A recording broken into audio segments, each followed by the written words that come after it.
comigo, certamente José foi despedaçado.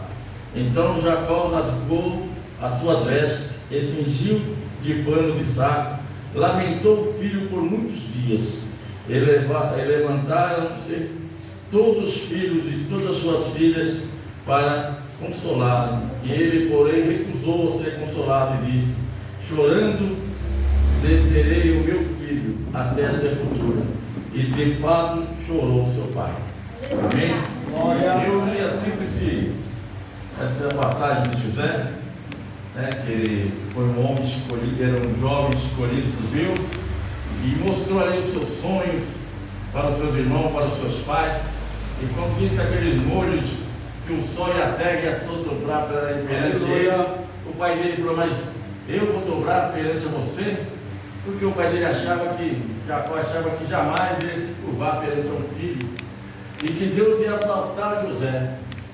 E o inimigo preparou uma grande cilada para não cumprir as promessas na vida de José. Seus irmãos tinham ciúmes de José, porque ele era mais adorado pelo pai, que era filho mais novo.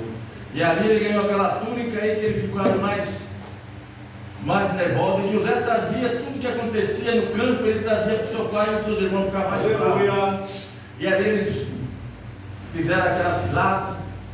Quando José foi entregar os alimentos ali para eles abriram uma cova e jogaram José ali para que ele morresse. Mas Deus tinha uma promessa na vida de José. Deus tinha algo grande para colocar na mão de José, e não era ali que ia se acabar.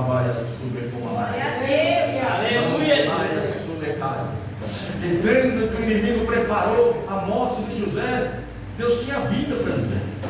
Deus tinha algo para entregar que podia mudar, aleluia, a situação de Judá.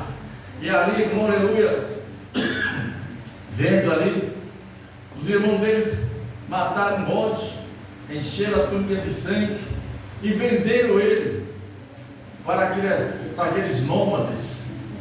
E chegaram ao seu pai e entregaram aquela túnica cheia de sangue. Você reconhece essa túnica?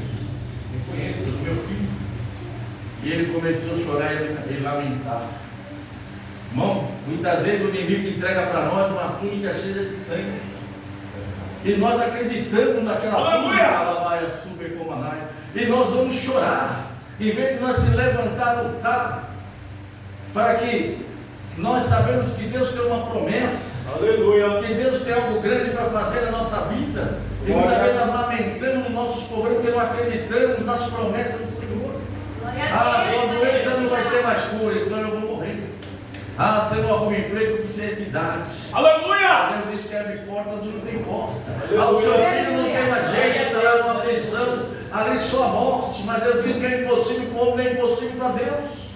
Por que nós vamos entregar nas mãos de Deus? Porque nós vamos chorar antes de lutar, antes de levantar a nossa cabeça e falar: Senhor, me socorre, Senhor, me coloca em verdade.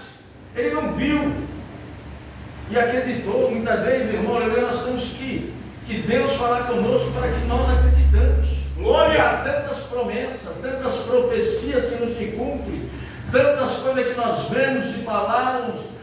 Deus vai te dar uma casa, Deus vai te dar um carro, Deus vai te curar. Se você for para a igreja, Deus vai mudar a sua vida. Vai mudar. Isso com certeza. Mas casa, carro, apartamento, dinheiro no banco, Deus não prometeu para ninguém. Quem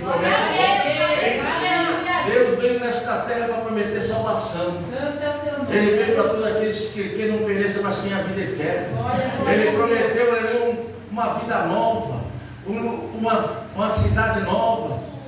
Ele não prometeu carro que ele não prometendo, jogando com Deus dá tudo que vai receber, dá sua escritura, dá seu pagamento, né? Deus não pediu dinheiro para ninguém. A tua fé te salvou. Aleluia. Deus não se preocupou com aquela roupa daquele cego, não perguntou se ele era judeu, se ele era cristão. Aquela mulher samaritana que todos achavam que era uma cachorra, Deus não desamparou ninguém. Glória a Deus. Deus fez uma promessa na nossa vida para abençoar todas as famílias da terra para ele para Abraão. Por que as famílias não abençoavam? Não era promessa de Deus, porque estão se negando a Deus. Tocando no José, Pedro, Paulo. Então nós colocamos o Senhor Jesus dentro dos lares, dentro das famílias. Hoje, irmão, o povo está abandonando a Deus, perdeu o temor do Senhor, perdeu o temor da justiça. Hoje, a Maria Sub, as igrejas estão com as portas no mundo. Eu, Maria Sub, Comanai. Quanto mais o mundo entra na igreja, mais o Espírito Santo sai. Hoje é de qualquer jeito, é de qualquer maneira. Não é assim que serve a Deus. Hoje ele fez o homem, o mar e os animais, só dá quem agrada a Ele. E quando estão desagradando ao Senhor, todos estão longe da presença de Deus. Hoje é ganância por dinheiro, hoje é exaltado, maior do que Deus. E nós somos Deus, e Jesus era tão humilde, lavou os pés dos seus discípulos. Aquele homem falou, bom homem, ele falou, bom é meu Pai. E hoje os homens querem ser maior do que Deus. A minha igreja é que cura, eu é que curo. Mas Deus disse de mim, nada podereis fazer. É tempo de nós despertarmos. É tempo de nós lutarmos pela nossa família, lutar pelos nossos filhos, porque se não é impossível para o homem, não é impossível para Deus. Deus é o homem do milagre, mas é daqueles que acreditam, daqueles que creem, verá a glória do Senhor. Aleluia. Não escute o que o inimigo colocou nos seus ouvidos, que não tem mais jeito. Porque para Deus nada é impossível. Aleluia. Lute pelo seu lado. Meu filho está numa prisão, lute por ele. Aleluia.